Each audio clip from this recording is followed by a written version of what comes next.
नमस्कार, मी तन्मय टिल्लू.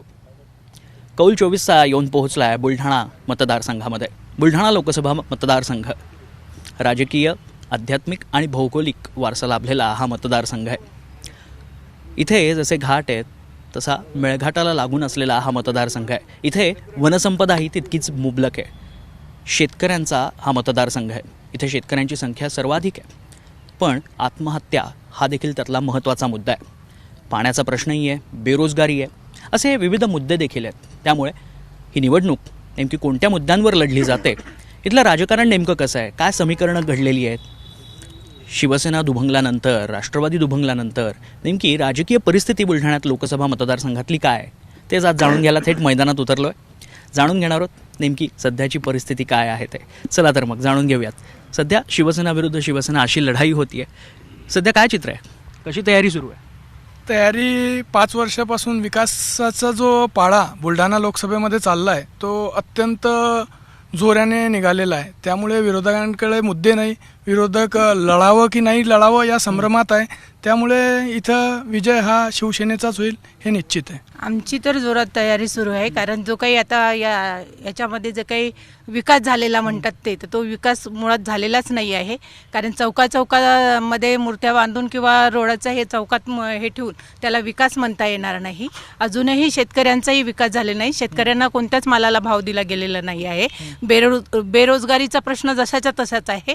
शाळांचा प्रश्नही हा जशाच्या तसाच आहे. शाळासुद्धा सुधारलेल्या नाही आहे जिल्हा परिषदच्या. आणि महिलांचाही प्रश्न तसाच आहे. आणि विशेष म्हणजे आता जे काही उन्हाळा चालू झालेला आहे, पाण्याचं तर अतिशय गावागावामध्ये टंचाई आहे. याला आपण विकास म्हणू शकत नाही. नुसतंच चौकात पुतळे बांधणं म्हणजे विकास नसतो. इथे खरं तर चौरंगी लढत रंगताना पाहायला मिळते. इथे अपक्ष आणि वंचित हा फॅक्टर देखील तितकाच महत्त्वाचा आहे. सध्या अपक्ष म्हणून रविकांत तुपकर उतरतात मैदानामध्ये. शेतकऱ्यांबद्दल सहानुभूती आहेच आहे, पण ती मतांमध्ये किती परिवर्तित होतीये त्याबद्दल काय वाटतंय? ती परिवर्तित होईल मतांमध्ये? निश्चितपणे होईल, कारण त्यांनी लोकसभेची निवडणूक लढवावी हा जनतेतूनच रेटा आहे. जनताच म्हणते आहे, इथला सर्वसामान्य नागरिक, सर्वसामान्य शेतकरी म्हणतो आहे की रविकांत भाऊंनी शेतकरी, सर्वसामान्य शेतमजूर आणि कष्टकऱ्यांचा लोकप्रतिनिधी व्हावा अशी जनतेची मांग आहे. ठीक आहे. मला भाजपकडे यायचं आहे की साधारणतः श्वेता महालेंचं नाव चर्चेत होतं. भूपेंद्र यादव स्वतः या 5 वेळा दौऱ्यावरती येऊन गेले. त्याच्यानंतर शिवसेनेचा उमेदवाराला तेवढं रिस्पॉन्स नाही किंवा त्यांची ताकद तेवढी कमी पडेल असा एक सर्वे झाला भाजपकडनं. नेमकं काय गणित होतं आणि त्यानंतरसुद्धा काय राजकीय गणितं बदलली? आमचे नेते माननीय आमदार संजय भाऊ कुटे यांनी परवाच झालेल्या महामेळाव्यात ते कन्फर्म केलेलं आहे की असं कोणताही भाजपच्या वतीने कोणताही सर्वे झालेला नव्हता. आणि ही महायुतीमध्ये ही जागा पहिलेपासूनच शिवसेनेकडे होती. आणि त्यामुळे असा कोणताही जो बाहेर चर्चा रंगवण्यात आलेली होती की भारतीय जनता पार्टीच्या वतीनं असा कोणता सर्वे केलेला आहे, असा कोणताही सर्वे केलेला नव्हता. हा महाराष्ट्र उभा करण्यासाठी आणि हा देश उभा करण्यासाठी ज्या ज्या महात्मांनी बलिदान केलं त्यांचे पुतळे उभं करणे म्हणजे ही त्या लोकांची आणि आमच्या सगळ्यांची अस्मिता आहे. त्यामुळे ताई, मला तुम्हाला विनंती आहे की माननीय बाळासाहेब ठाकरे यांचे विचार हे तुम्ही सोडले आहेत का? ज्या छत्रपती शिवरायांनी आपल्या महाराष्ट्रासाठी एवढं काही योगदान दिलं, आज तुम्ही आम्ही जे इथं उभा आहोत हे छत्रपती शिवरायांमुळे उभं आहे. आणि भारतातलं सगळ्यात मोठं स्मारक आज बुलढाण्यामध्ये ताठ मानेनं उभं होतं आहे. त्याला तुम्ही विरोध करताय का? ते तुम्हाला मान्य नाही आहे का? तुम्हाला हे महापुरुष नको आहेत का? कारण ते जोपर्यंत या पृथ्वीवर असतील तोपर्यंतच तुम्ही आम्ही आणि त्यांचे विचार घेऊनच आपण जगणार आहोत. माझी विनंती आहे पुन्हा तुम्हाला की काँग्रेससोबत जाऊन जर तुम्ही बाळासाहेब ठाकरे आणि हिंदुत्वाचे विचार हे जर बाजूला ठेवून अशा प्रकारच्या गोष्टी करत असाल तर निश्चित जनता तुम्हाला तुमची जागा दाखवल्याशिवाय राहणार नाही. उत्तर घेऊ आपण. उत्तर घेतो मी. उत्तर घेतो, तुमच्याकडे येतो. हे बघा, मी जे काही म्हटलं, मी काही महामानवांना विरोध केलेला नाही. मी विकासाच्या भाषेच्या दृष्टिकोनातनं म्हटलेलं आहे. विकास आपल्याला कसा म्हणावं, कारण पुतळ्याला मी विरोध केलेलाच नाही आहे. म्हणजे मी हे म्हटलं की बाबा पुतळे उभे करून याला विकास समजावा का, एवढं बोलले मी. कारण आमचं जे काही हिंदुत्व आहे हे खरं हिंदुत्व आहे. आणि काँग्रेससोबत गेलं म्हणजे काही हिंदुत्व तुटते हे नाही आहे. कारण तेच करत आहे. जिथे ते सोडलेलं आहे त्यांनी हिंदुत्व, त्यांनी तेच केलं. आज ते काँग्रेसच्या मांडीला मांडी लावून बसलेलं आहे. याचा अर्थ असा नाही की काँग्रेससोबत गेलं म्हणजे हिंदुत्व तुटतं किंवा काँग्रेससोबत राहिलं नाही तर हिंदुत्व आमचं जागा चांगलं आहे, असं नाही. माझा तो विरोध नव्हता. कारण पुतळ्या असेल तेव्हाही आपण हे करतोय. कारण महात्मे ज्यांनी कोणी आपल्याला आज डॉक्टर बाबासाहेब आंबेडकरांनी संविधान जर नसतं दिलं तर आपण आपला जो काही हक्क अधिकार आहे तोच आपण मानला गेला नसता. हे म्हणतो. या विधानसभा मतदारसंघाचे आमदार धर्मवीर संजीव गायकवाड यांच्या माध्यमातून जवळपास जिल्ह्याचा विधानसभा मतदारसंघापुरता विकास पुतळ्याच्या माध्यमातून असेल इतर माध्यमातून निश्चित झालेला आहे, हे आम्ही मान्य करू. परंतु सरकार म्हणून की शेतकऱ्याच्या मालाला भाव नाही, महागाई या ठिकाणी वाढलेली आहे आणि विविध विषयावरती कुठं बेरोजगारीचा तर विषय आहेच, परंतु आरक्षणाच्या बाबतीत सरकार जी दिशाभूल सर्वसामान्य लोकांची करते आणि मेन जे शेतकऱ्याचे प्रश्न आहे, सर्वसामान्य लोकांचे प्रश्न आहे, विद्यार्थ्याचे प्रश्न आहे, याच्यापासून एका सामान्य लोकाला बाजूला त्या ठिकाणी टाकण्यासाठी आता शिवसेना एक शिवसेना दोन एकच आहे. परंतु या भाजपनं या आमच्या लोकांना तोडताड करून ही गद्दारी करून जे काही षडयंत्र रचलं व विकासाच्या गोष्टी ह्या ज्या भाजप या ठिकाणी करत आहे, खऱ्या अर्थाने सामान्य जनतेला खऱ्या अर्थानं पटलेलं नाही. मोदी सरकार जेव्हापासून 10 वर्षापासून या देशामध्ये राज्य करते तर त्यांनी फक्त धर्माचं जातीमध्ये भेद करायचे, जातीमध्ये वाद करायचे, जातीमध्ये तेढ निर्माण करायची. कुठेतरी आता रामाचं मध्ये आणलं. राम काय त्यांचाच आहे का? आमचा राम नाही का? आमचे राम आहे. परंतु रामाच्या मंदिरामध्ये जेव्हा तिथे एक राष्ट्रपतीला येऊ दिलं जात नाही, संसदेचं उद्घाटन होते तिथं राष्ट्रपतीला येऊ दिला जात नाही. अहो काल ते भारतरत्न देण्यासाठी अडवाणीकडे गेले तर तिथे राष्ट्रपतीला उभं केलं नाही, खुर्चीवर बसले. एवढा अपमान हा मागासवर्गीय, ते पददलित असतील, अल्पसंख्याक असतील, सगळ्यांचा अपमान होतोय. आणि एक कुठेतरी एका महिलेचा किती मोठा अपमान आज काल झालेला आहे, त्याचं कुठं नोंद घेणार आहे की नाही? त्या राष्ट्रपतीला तुम्ही बावलं बनवून ठेवलं आहे. ती देशाची पहिला व्यक्ती असतो देशातला की त्याला तो पहिला नागरिक असतो, त्याला तो मानसुद्धा हे शासन देत नाही. आणि राज्यघटना बदलायचं हेगडे जे आहे खासदार, हे सांगतात 400च्या वार आम्हाला सगळे आमदार निवडून आणायचे. कशासाठी 400चे वार आणायचं? त्यांना राज्यघटना बदलायची म्हणून तेच सांगतायत. थोडक्यात अगदी हे 400 पार का म्हणतात? त्यांना माहिती आहे आपल्याला 200 मिळत नाहीत. एक नॅरेटिव्ह निर्माण करायचं की आम्ही येणारच आहोत आणि विरोधी पक्षात फूट पाडायची, विरोधी पक्ष फोडायचे आणि सांगायचं की आम्ही खूप बलवान आहोत. प्रत्यक्षात स्थिती ती नसते आणि त्यासाठी हा असा नारा देत आहे. पण मग महाविकास आघाडी इंडिया आघाडी का नाही दावे करत असे? इंडिया आघाडी चुकीचे दावे करणार नाही, आम्ही 400 पार बांधणार नाही, आम्ही बहुमताने निवडून येऊ. निवडणूक म्हणजे खरं तर हे मुद्द्यांचं राजकारण व्हायला हवं, पण इथे भावनेचं राजकारण होत आहे. इथला माणूस मरतोय, शेतकरी आत्महत्येच्या उंबरठ्यावर आहे, त्याकडे दुर्लक्ष करून रस्त्यावर कमानी उभारण्यात येत आहे. कमानीने गावाची शोभा केव्हा वाढेल? जर तिथलं गाव हे सुखी असेल, समृद्ध असेल, माणसाच्या खिशात पैसा असेल तर. पण दुर्दैवाने या मूलभूत प्रश्नांकडे डोळेझाक होते आहे आणि कारण नसताना भावनांचं राजकारण करण्याचा इथे प्रघात सुरू आहे. मुळात जिल्ह्याचं मागासलेपण दूर करण्यासाठी इथल्या MIDC सक्षम करणे, कापूस आणि सोयाबीनवर आधारित प्रक्रिया उद्योग इथे उभारणे, शिक्षणाच्या सुविधा उपलब्ध करून देणे, आरोग्याचा आणि सिंचनाचा जो मोठा प्रश्न आहे इथे तो अनुशेष भरून काढणे, या मुद्द्यांवर राजकारण होणं आणि त्याच्यावर भाष्य होणं गरजेचं असताना कारण नसताना हे मुद्दे भरकटवण्याच्या दृष्टीने भावनांचं राजकारण सुरू आहे. एकदम थोडक्यात सांगतो की यांनी पहिले म्हटलं की काँग्रेस सोबत गेलं तर हिंदुत्व संपलं का? राम आमचे नाही आहे का?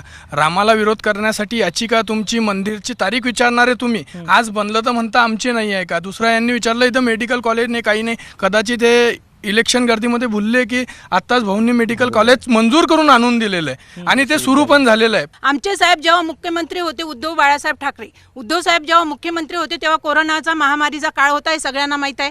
सगळेच जण घरात बसलेले होते, हेही सगळ्यांना माहीत आहे. तशी परिस्थिती असतानाही महाराष्ट्रामध्ये सरसगट 2 लाखाचं कर्ज माफ केलं शेतकऱ्यांना. त्याच्यानंतर जो काही MDC असेल ते असेल सगळ्या गोष्टी. आणि विशेष म्हणजे कोरोनाच्या महामारीचा काळ असताना शेतकऱ्याच्या मालाला भाव, सोयाबीनचा भाव होता 10 ते 11 हजार रुपये आणि कापसाचा भाव होता 14 ते 15 हजार रुपये आणि 2 लाखापर्यंतची कर्जमाफी केलेली होती. एवढ्या 2.5 वर्षात कोरोना असताना सुद्धा एवढं मोठं कार्य त्यांनी केलेलं आहे. यांनी काय केलेलं आहे? आज सोयाबीनचा भाव पाहिला तर 4,000 आहे, 5,000 रुपये नुसता कापसाचा भाव आहे. मग हे काय हे विकास नव्हता कामचा? ठीक आहे. उबाडा गट असो वा शिंदे गट असो, हे गट म्हणजे दोन्ही एका नाण्याच्या 2 बाजू आहेत. त्याच्याकरता आम्ही युवकांनी आणि शेतकऱ्यांनी ठरवलं नाणंच बदलायचं.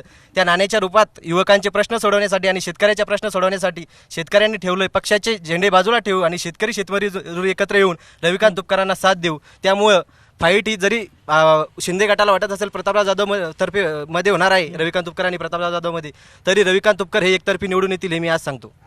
इथं मुख्य पीक हे सोयाबीन आणि कापूस आहे. 1 क्विंटल सोयाबीन पिकवायला हा जवळपास 7,000 रुपये खर्च येतो आणि सध्या चालू बाजारभाव हा 4,000 रुपये आहे. जगायचं कसं? 1 क्विंटल कापूस पिकवायला जवळपास 10,000 रुपये खर्च येतो आणि सध्या कापसाचा भाव हा 6,000 आहे. माझा प्रश्न आहे इथल्या लोकप्रतिनिधींना की गेल्या 15 वर्षापासून तुम्ही सभागृहात आहात, कापूस आणि सोयाबीनच्या मुद्द्यावर तुम्ही सभागृहात कोणताही आवाज उठवलेला नाहीये. एकदा 2 वर्षांपूर्वीचे त्यांचा एक व्हिडिओ आला व्हायरल झाला की संसदेत त्यांनी कापसाचा आणि सोयाबीनचा प्रश्न मांडला.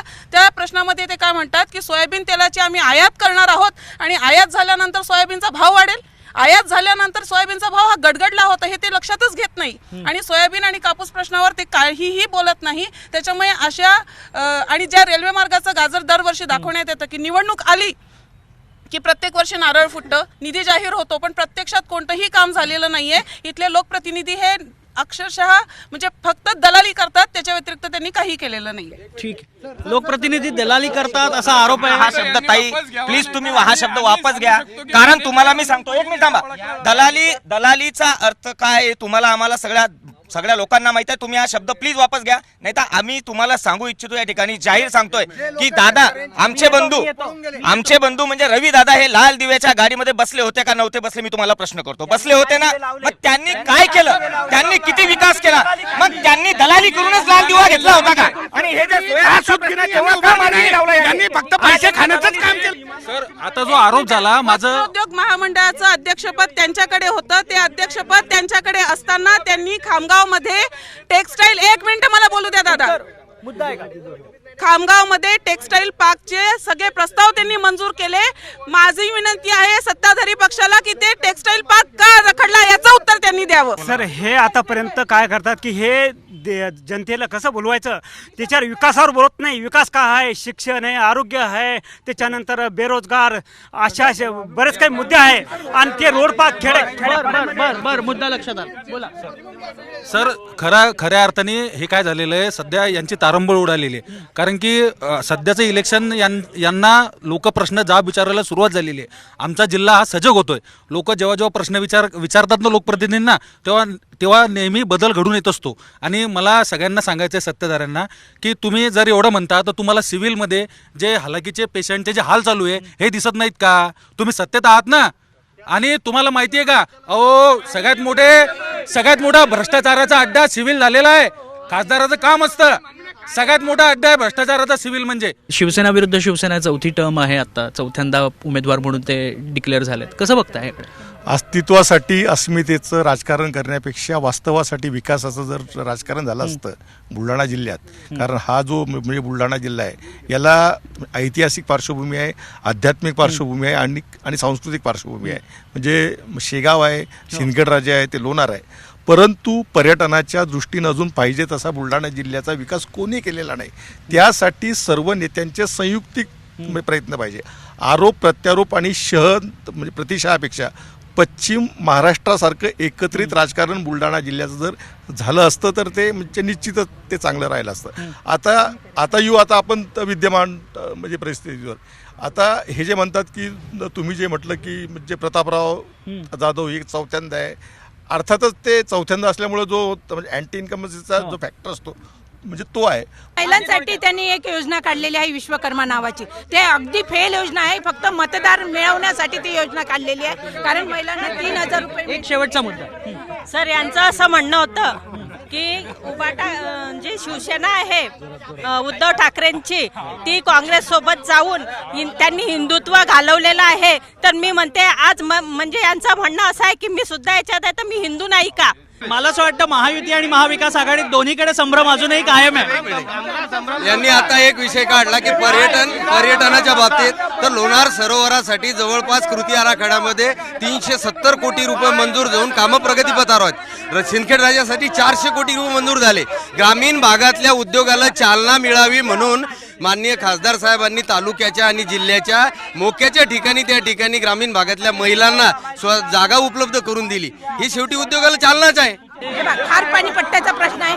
आमदार हा बीजेपीचा आहे, गेल्या 3 वर्षापासून आहे आमदार बीजेपीचा. अजूनही त्यांनी खार पाणी पट्ट्याचा प्रश्न सोडवलेला नाही. किडनीनं आजाराने पेलं होत आहे. यांनी म्हटलं की हे एकत्र नाही, हे तरी कुठे एकत्र आहे. कारण संजू भाऊनी शिंदे गटाकडून पण फॉर्म भरला आणि अपक्ष पण फॉर्म भरला. मग हे कुठले एकत्र आहेत? मग आमची महाविकास आघाडी एकत्र आहे. जशी आमची महाविकास आघाडी फक्त एकच जण आहे. आमच्या जिल्ह्यात 15 वर्षापासून विद्यमान खासदार साहेब सत्तेत आहे. 15 वर्षात शेतकऱ्यांसाठी एखादा ठोस निर्णय त्या ठिकाणी झालेला नाही. युवकांची बेरोजगारी या जिल्ह्यात प्रचंड आहे. युवकांना या जिल्ह्यातून जॉबसाठी मुंबई असेल, संभाजीनगर असेल, पुणे या ठिकाणी जर जावं लागतं तर 15 वर्ष सत्तेत असलेल्या खासदार साहेबांनी नेमकं युवकांसाठी आणि शेतकऱ्यांसाठी काय केलं? 15 वर्षात खासदार साहेबांनी या जिल्ह्याचं काय केलं? 15 वर्षात त्यांनी जर काही केलं असतं तर त्यांना आदरणीय मोदीजींचं नाव घेऊन मतं मागण्याची वेळच आली नसती. स्वतःचा ब्रँड त्यांनी डेव्हलप केला असता. उत्तर घेऊ. सर, यांना जर एवढं आहे तर मोदीजींनी सगळे पक्ष ठिकाणं ठेवून फक्त आपला एकट्याचा अजेंडा चालवलेला आहे मोदी सरकार. बाकीचे सगळं हुकुमशाही चालवलेलं आहे, दमदाटी. मोदीजीचं नाव घेण्यामध्ये आम्हाला अत्यंत अभिमान आहे, कारण मोदीजीमुळं भारताची मान ही संपूर्ण देशामध्ये उंचावलेली आहे. औरंगाबादला संभाजीनगरला जायला आम्हाला 4-4, 5-5 तास लागायचे. तिथे आम्ही 2-2.5 तासात पोहोचतो. ज्या अकोल्याला जायला आम्हाला 2-2.5-3 तास लागायचे. पण यामुळे शेतकऱ्यांचा हा जो मतदारसंघ आहे तो शेतकऱ्यांचा आहे. या शेतकऱ्यांचे प्रश्न सुटलेत का? जालन्यामध्ये जो ड्रायपोर्ट जालन्यामध्ये जो ड्रायपोर्ट तयार झालेला आहे त्यामुळे एक्सपोर्ट पूर्ण फळ भाज्या वगैरे एक्सपोर्ट एक मिनिट सर, हे जे शेतकरी नेते शेतकऱ्याची जी कळवळ इथं ओढू राहिले हो, तुम्ही यांना विचारा.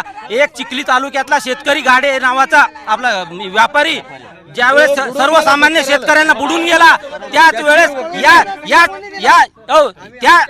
त्या व्यापाऱ्याची जमानत त्या घेण्यासाठी या स्थायी होत्या. ठीक आहे. खोटं बोलू नका. जमानतीचा असं नाहीये. मुद्द्यांचं राजकारण करा. मुद्द्यांवर बोला. ढवळे सावकार कोणाचा होता ते सगळ्यांना माहिती आहे. तुम्ही मुद्द्यावर बोला. जीएसटी लादलेली आहे आणि जीवनावश्यक जे वस्तू आहे, शेतकरी आज कर्जाचा डोंगर शेतकऱ्याच्या खाद्यावरती आज बी आहे. शेतकऱ्याची जी आज आपल्याला खताची बॅग लागते जवळपास ती 400ची बॅग आज 1200-1500 त्या ठिकाणी झालेली आहे. मुख्य महागाई मुद्दा हा बाजूला टाकला जातो आणि शेतकऱ्याला मदत कोण्याच प्रकारची त्या ठिकाणी होत नाही. म्हणून हे मोदी हटाव देश बचाव भक्ती मार्गासाठी एवढा निधी मंजूर आला याची खरंच आवश्यकता होती का?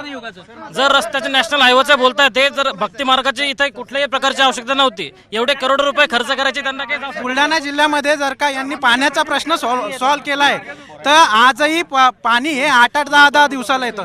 जेव्हा आम्ही पुण्यावरनं घरी येतो तेव्हा मम्मी पहिले आल्या हेच सांगते की बाळा पाणी जपून वापर, 8 दिवस नळ येणार नाही. तर यांनी 30 वर्षात केलं काय? आम्हाला आजही जर का पुण्याला जायचं तर एक ट्रॅव्हल्स हा एकच मात्र पर्याय आहे. ट्रॅव्हलचे एवढे ऍक्सिडेंट होत आहे त्याच्यामुळे घरचे घाबरलेले असतात.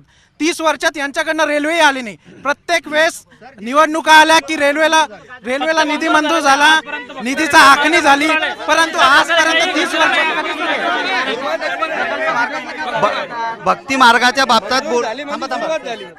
मार्गाच्या बाबतीत बोलायचं जर झालं तर जो सिंदखेड राजा ते शेगाव भक्ती मार्ग आहे याला MSRDC मंत्री माननीय दादाजी भुसे साहेब यांनी तात्पुरती स्थगिती दिलेली आहे. बरोबर. राहिला पाणी प्रश्नाचा विषय तर या जिल्ह्यामध्ये जलजीवन मिशन अंतर्गत जवळपास 12 अब्ज रुपयाची कामे सुरू आहे आणि कामं पूर्णत्वात जात आहे. बरोबर. कामं सुरू आहेत, मात्र ती नेमका बुलढाण्याचा विकास खरंच झालाय का नाही झाला हा प्रश्न अजूनही अनुत्तरित आहे. विकासाची कामं ही काहीशी कागदावर आहेत. नेमकं काय परिस्थिती आहे हे इथल्या सत्ताधाऱ्यांनाही सांगता येत नाही आणि विरोधकांनाही मुळात सामान्यांचे मुद्दे मांडता येत नाहीत. इथे केवळ गटातटाचं आणि आरोप प्रत्यारोपांचं राजकारण रंगलेलं पाहायला मिळतं. त्यामुळे बुलढाण्याचा कौल हा कोणाला असणार हे लवकरच स्पष्ट होईल. कॅमेरामॅन प्रकाशसह मी तन्मय टिल्लू, बुलढाणा.